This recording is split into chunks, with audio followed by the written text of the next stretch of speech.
Hey guys, what's going on? My name's Tyler McNabb, and this is my dad's Honda 450R. And as you can see, it is rather muddy. So if you follow the channel, you will know that yesterday for me, probably a week ago when you guys see this video, but yesterday I went out, raced IXCR Deer Ridge, and it was a mud fest, and it was my first race on the 450, trying it out since Dad decided not to race. So I figured, you know what, might as well save the 400, try out the 450, and because I'm running Extreme XC for full points and I'm running the 400 there, so don't want to put any unnecessary wear on it that I don't have to. So anyway, ran the 450.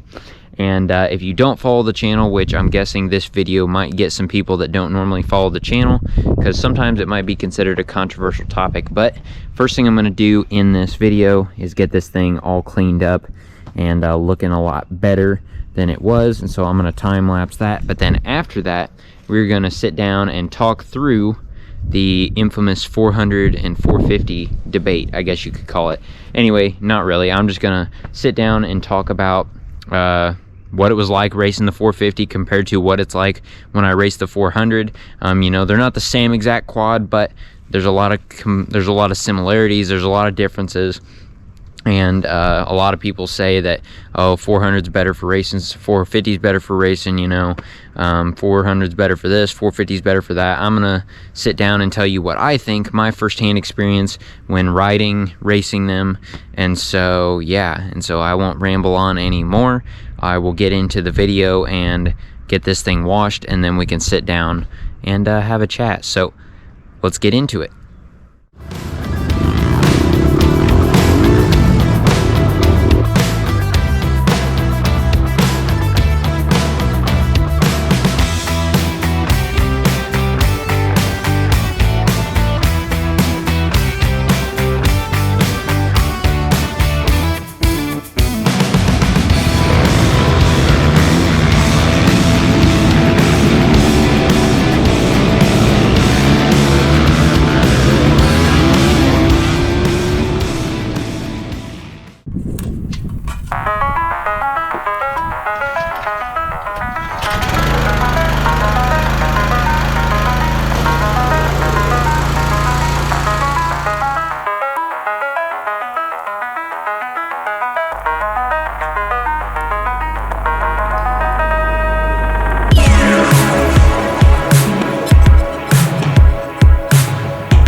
Okay guys, well, it is a couple days later. Got the 450 all washed and everything, and as you can see behind me, it's time to talk about the 400 versus the 450. So I have these two quads back here ready to talk about. So as I said in the beginning of the video, I'm going to talk about a little bit what it was like racing the 450 versus the 400 now that I've raced both. You know, I've raced the 400 a lot. This is my first time racing the 450 this last weekend. So I'm going to just talk about it, some of the benefits, some of the drawbacks, so on and so forth.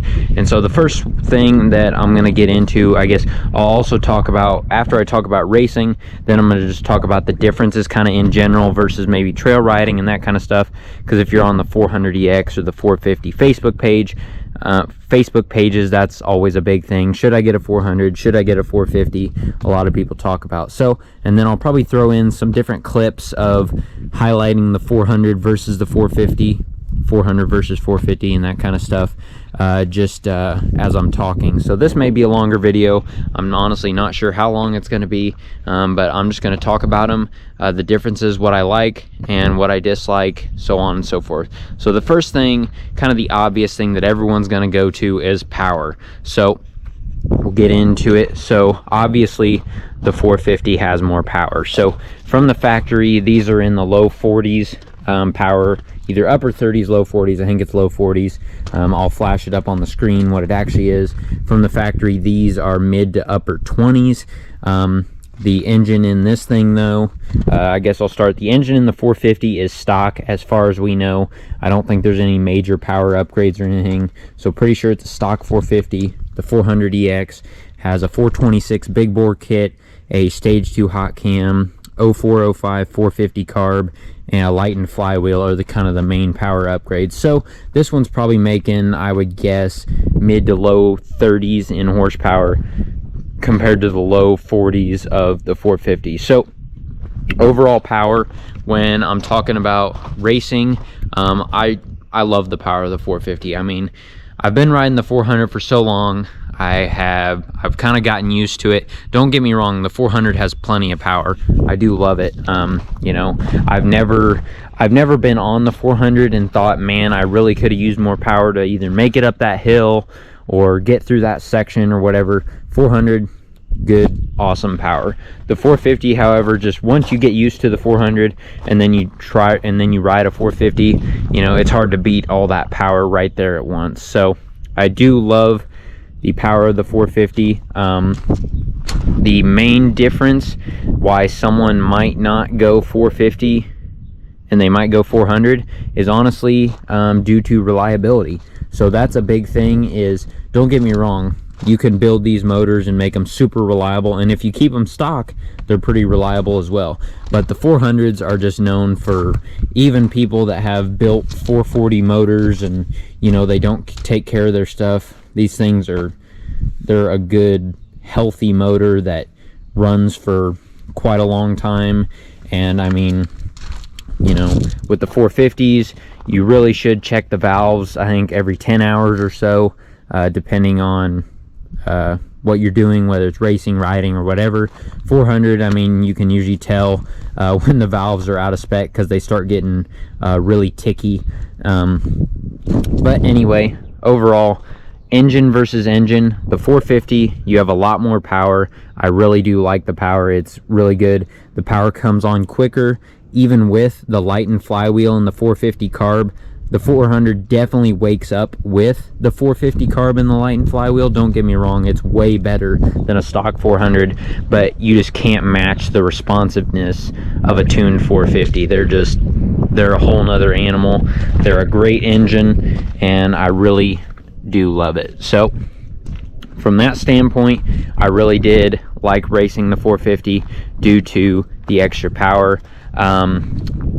Ultimately, I do like, another thing I want to talk about right now is ground clearance. So if you saw my last race or race vlog, I talked about I got stuck quite a few times and it was very muddy. Well, as you know, or as you've probably seen on the 400, I have a rotor guard So all I've got on the rear is I've got a sprocket guard, and then I've got a Hess Motorsports billet rotor guard. So no skid plate of any kind on the rear swing arm, whereas the 450, it has a sprocket guard as well, but then it has a rotor guard that's like a skid plate rotor guard. So the difference, I think, in just that little bit of ground clearance can cause quite a bit more headache, in my opinion. So just from racing, you know, muddy races on the 400 versus racing muddy races on the 450, I just raced this one, it just seemed like on the 400 I didn't quite get stuck as easy, or the 450 just drug a little bit more. Also, one thing is though, even with long travel suspension on this one, it sits higher than standard travel suspension on the 450. So the 450s, usually when you set them up for cross-country racing, I want to say the rear of the frame, so like at the pegs, you usually set it at about 7.5 inches, whereas this thing, the lowest I think I could possibly get it was like just over 8 inches. So I've almost got an extra like 1/2 inch of ground clearance on the 400 with my suspension set up for me. So that was another big factor that I really found, is the 450 seemed to get hung up just a little bit more, or a little bit easier, just a tad, like not a huge, you know, I wasn't getting stuck in every single rut, but I could tell a difference since this thing sits a little bit lower and with that rear swing arm skid plate. So that's what I told my dad. One upgrade I think we should do is go ahead and look into getting the billet rotor guard instead of this skid plate, because believe it or not, because a lot of people run full skid plates, I will never ever again run a full skid plate, because all the time when I see people stuck out on the track, you can almost always look down at their swing arm and they've probably got a skid plate of some sort. And so they just, for trail riding and stuff, I think they work great, you know, as long as you're not going it through any super deep muddy ruts, a skid plate would be good, especially for like rocky trails and stuff. Have at it. But I think for XC racing and super muddy trails and that kind of stuff, the rotor guard and the sprocket guard is the way to go. So I would say, so far for power, 450 is up. For overall ground clearance and that kind of stuff, I think the 400 wins out there. So right now they're about even. Next thing, so as they're set up right now, suspension wise, the 450 is much rougher. So this thing does have Elka suspension on it, but the Elka suspension that is on it is just their standard travel Elkas. They're, I think, the Legacy series, so nothing crazy. They're basically a trail shock is really all they are. They're kind of an upgrade over like the stock 450 shocks, and don't get me wrong, they're a good shock for especially like trail riding and that kind of thing, but for racing, they're just not, you just don't get the caliber of shock that you do from an aftermarket or a long travel shock, or a higher end aftermarket, because Elka makes good shocks, don't get me wrong, but it's more along the lines of like their stage 4, stage 5, etc., going up to where those shocks really start to, you really start to see a good improvement, especially with hard riding. So when we're talking about that, if you listen to my vlog or my regular video, you would have heard me say that, man, I'm really missing the 400 suspension right about now.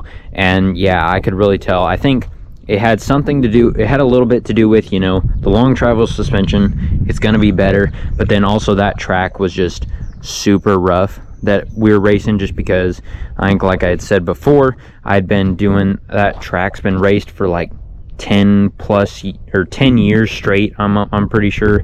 So it's been there, it's been raced for a long time. And but yeah, overall, so that's what's on the 450. Also, rear shock is the same brand and everything, Elka Legacy series, just a trail shock. It does have the Hess Motorsports drop link on it, so that drops the rear end just a little bit. The long, I guess, I don't think it's actually a long travel link, it's just a standard travel link So there's that. And then we go over to the 400 in terms of suspension. And as you guys probably have seen in my other videos, we've got the Hauser long travel A-arms with the long travel Fox floats. I love these shocks. These shocks are amazing. I've kind of pretty much fallen in love with these air shocks just because the adjustability on them is theoretically infinite. You know, you can do whatever you want with the air pressures and everything, and you can change them as much as you possibly want.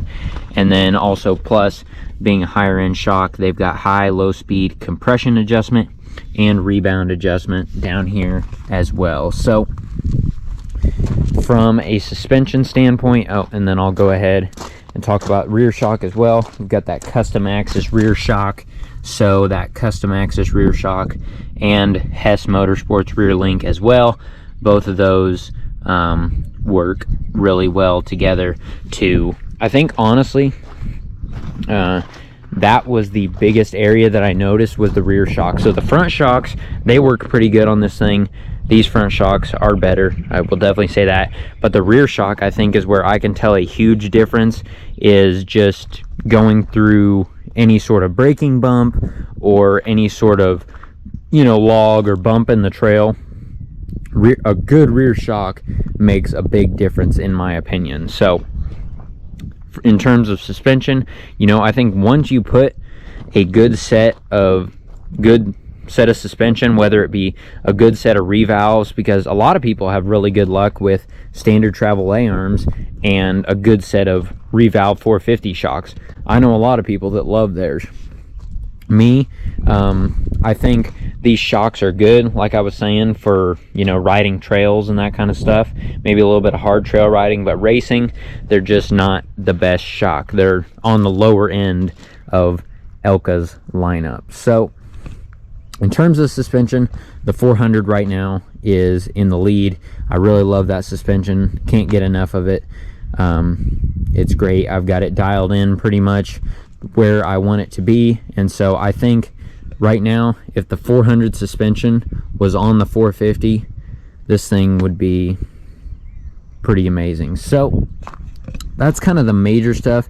I guess in terms of handling, I haven't really talked about this on the channel much, but one thing that I don't like about these Hauser A-arms, these are original Hauser long travel A-arms. They don't make them anymore. They were made back in the early 2000s, and when they were made with Heim joints. And so if you know anything about Heim joints, they're not the best when it comes to being put on A-arms, at least in my experience. When I've ever had a Heim joint A-arm, they're stiff, they squeak a lot, and that's how these are. These are very stiff, and they make the bike really hard to turn. Even with my stabilizer off, they are very hard to turn compared to the 450 with a stabilizer on. The 450 just turns so much easier. And, you know, that has a lot to do probably since this thing still has stock ball joints on it. But even like if you got a newer set of long travel A-arms, they would come with ball joints, and I think this thing would turn a lot easier. And so that was something big I noticed that really helped with reducing me being getting as much arm pump and being quite as tired in the arm area. Was the 450 it turns a lot easier. It handles, that front end handles a little bit better. It was actually weird because I'm so used to the 400 being so stiff that this thing almost felt floppy in my arms. And so one thing I'll do is, if I do race the 450 again at some point, is I'll probably throw my precision stabilizer on here. This one has a CCP, but I'll probably throw the precision stabilizer on there and tighten it up a little bit more, because actually that was kind of one drawback slash something I was getting used to, because the 400, it's got an extended swing arm on it, so it's got a +1 1/4 swing arm. And, you know, being a 400, most people know stock 400s as wheelie machines. Well, this thing with the aftermarket suspension and the extended rear swing arm, the front end hardly ever comes up on this thing. It's very planted. It's plus I don't weigh a whole lot, so you know, it's, for me, it's actually hard to pull the front end up sometimes. So overall, front end stays really planted on these things. The 450, however, yeah, the front end gets light relatively quick, especially if you're new to a 450, doing hill climbing, or just, you know, you get some traction in the trail, front end starts to come up. That was something I had to get a little bit used to, because the front end feels a lot lighter on the 450 than it does on my 400. So that was something I was kind of getting used to as well. But overall, I think it was a good experience getting to race the 450. So kind of my opinion on the 450 versus 400 in terms of racing aspect. I mean, it's pretty much, if you take equally built quads, so if the 450 was built just as much, even with the stock motor, but suspension wise, if it was built just as good as the 400, I mean, the 450 is going to be a race machine. I mean, there's no doubting it, that there's a reason people in pro classes don't race 400EXs, you know. They, well, granted, you know, some of them have sponsors and that kind of stuff, but the 450 is a true race machine compared to the 400EX, which was designed to be, you know, more of a trail machine. So in terms of racing aspect, I would say, you know, if you're getting into racing, I guess that's a different aspect. But if you're wanting to race, if you're wanting to be competitive, the 450 is the way to do it. 400EX is just as capable as a machine. I mean, you can go fast, you can win on a 400EX. I know some people who are really fast and they do some winning on 400EXs, so don't get me wrong. The only difference is, for a 400 you usually got to build it up a little bit more to be a little bit more competitive compared to the 450. They're both great machines, but if you're really looking into being competitive, the 450 is the way to go. Now, if we're talking about getting into racing or like trail riding, I mean, you can't beat a 400EX.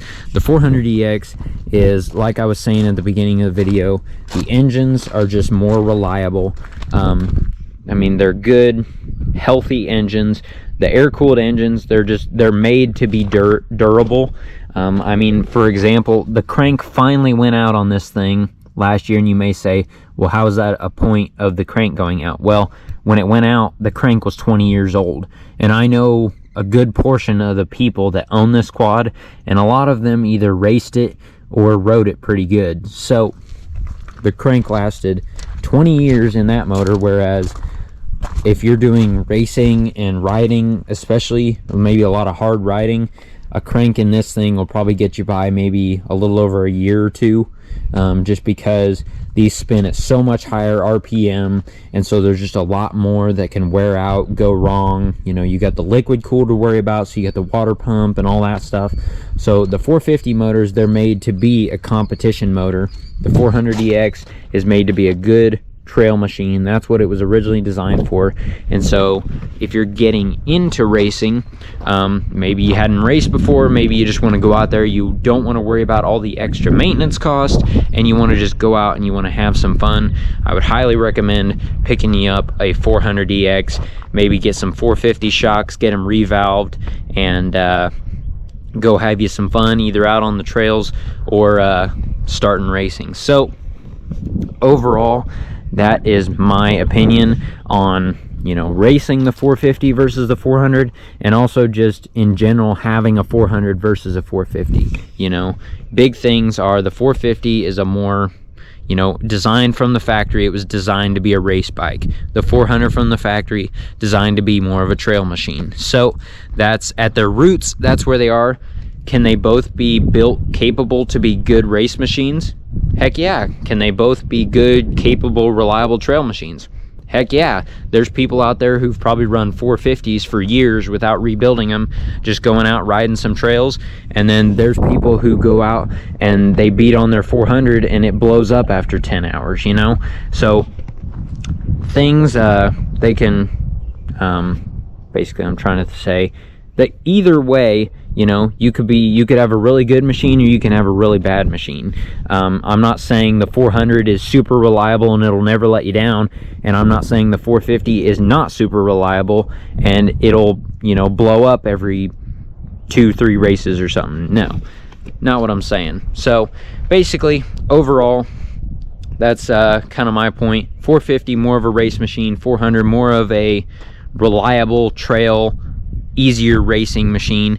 But that's my opinion on the 450 versus 400. I just figured I'd share my experience with you guys on what I felt racing the two. Overall, it was really good. I enjoyed racing the 450. It was a lot of fun. Eventually, I will probably transition to the 450. Probably not this year, though. My goal is to go out, finish the year for Extreme XC anyway, race the full year on the 400EX, and then maybe some of the different races, like either the GNCCs that I hit up this year, like the Hoosier and Ironman, or if I hit up any other races for like Midwest or IXCR like I did this last time. If I do any of those, then I might race the 450, assuming my dad doesn't race. So overall, I hope you guys enjoyed this video of me kind of contrasting 400 versus 400EX. Let me know if there's anything I forgot. I probably did. Some of your opinions down in the comments. What do you think? 400 versus 450. What do you guys think? Do you think the 450 is a better trail machine? Do you think the 400 is a better race machine, etc.? What do you agree, disagree with? I mean, it's always fun to have a good wholesome debate and just exchange opinions and see what each other thinks. So I want to thank you guys for coming and watching. Hopefully you enjoyed this video, and I'll see you in the next one.